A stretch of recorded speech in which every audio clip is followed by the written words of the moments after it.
આગળ વાત કરીએ તો અમદાવાદના શેલા વિસ્તારમાં આગની ઘટના। સ્કાય સિટી રિવેરા ઇલાઇટ બિલ્ડિંગમાં આગ લાગી। ત્રીજા માળે આગ લાગતા અફરાતફરી સર્જાઈ ગઈ। આગે વિકરાળ રૂપ ધારણ કરતા અન્ય માળના ઘરોને પણ લપેટામાં લીધા છે। ફાયર વિભાગની 10 થી વધુ ગાડીઓ ઘટના સ્થળે પહોંચી ફાયર વિભાગે આગ પર કાબુ મેળવવાનો પ્રયાસ કર્યો છે। સ્થાનિકોને સુરક્ષિત રીતે બહાર કાઢવાની કામગીરી હાથ ધરવામાં આવી।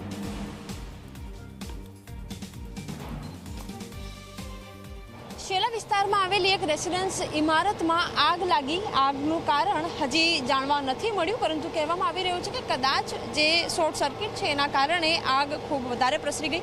ત્રીજા માળે આગ લાગી, જેના કારણે ફાયર વિભાગની મદદ લેવામાં આવી અને 14થી પણ વધારે ગાડીઓ ઘટના સ્થળે પહોંચીને સતત પાણીનો મારો કરવામાં આવ્યો છે અને આગ ઓલવવાની કામગીરી કરવામાં આવી છે। કેટલાક લોકો કે જેઓ ત્રીજા માળે અટવાયા હોય એમના રેસ્ક્યુ પણ કરવામાં આવ્યા। એમને ઉપર ધાબાની સાઈડે લઈ જવામાં આવ્યા અને ત્યારબાદ ફાયર વિભાગની જે ગાડી છે એમને પણ આ ઘટના સ્થળે પહોંચીને કામગીરી કરી છે। ફાયર વિભાગના ઓફિસર આપણી સાથે ઉપસ્થિત છે, એમની સાથે વાતચીત કરીશું। સાહેબ, કેવી રીતે કામગીરી કરવામાં આવી અને શું કહેશો? સવારમાં જ્યારે આ કોલ મળ્યો ત્યારે આપણે નજીકના ફાયર સ્ટેશનથી ગાડીઓ અહીંયા તાત્કાલિક છોડી દીધેલી હતી અને 4 ટીમો ઘટના સ્થળ ઉપર આવી ગયેલી હતી। એક ટીમે આગ બુઝાવવાનું કામગીરી ચાલુ કરી અને બીજી ટીમે જે પણ માણસો ઉપર ફસાયેલા હતા, કારણ કે ધુવાણાના કારણે નીચે આવી શકે એમ નહોતા, એટલે બધાને ઉપર સેફલી લઈ ગયેલા ધાબા ઉપર। આગ સંપૂર્ણપણે બુઝાઈ જતા કંટ્રોલમાં આવી જતા બધા માણસોને નીચે ઉતારી દીધેલા। અચ્છા સાહેબ, કેટલા લોકોને લગભગ આપણે ઉપર લઈ ગયા? કઈ રીતે કામગીરી કરવામાં આવી? કંઈ આંકડો આપણી પાસે છે નહીં, પણ આ બ્લોકની અંદર સી બ્લોકની અંદર જેટલા પણ માણસો રહેતા હતા એ બધા માણસોને આપણે લઈ ગયેલા હતા।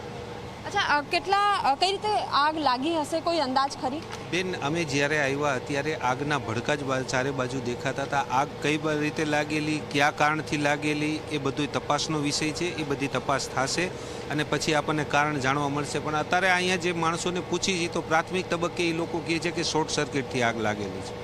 એક જ ઘરમાં આગ લાગી છે કે પછી ક્યાંય બીજે પણ પ્રસરાઈ છે? એક જ ઘરમાં એક જ ફ્લેટમાં આગ લાગી હતી, જે 302 નંબર છે એમાં, પણ એની આજુબાજુમાં 305 અને બીજા એ ફ્લેટમાં ઓવર હીટિંગને કારણે અહીંયા પણ થોડુંક પાણી મારવું પડ્યું હતું, જેથી કરીને આગ વધે નહીં આગળ અને અહીંયા કુલિંગ થઈ જાય।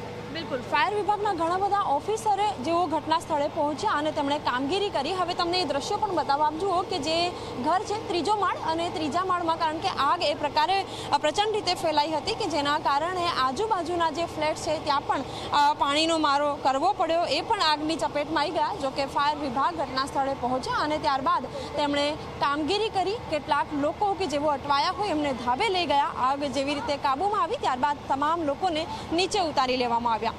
કેમેરામેન મુકેશ ચૌહાણ સાથે સપના શર્મા, ઝી 24 કલાક, અમદાવાદ।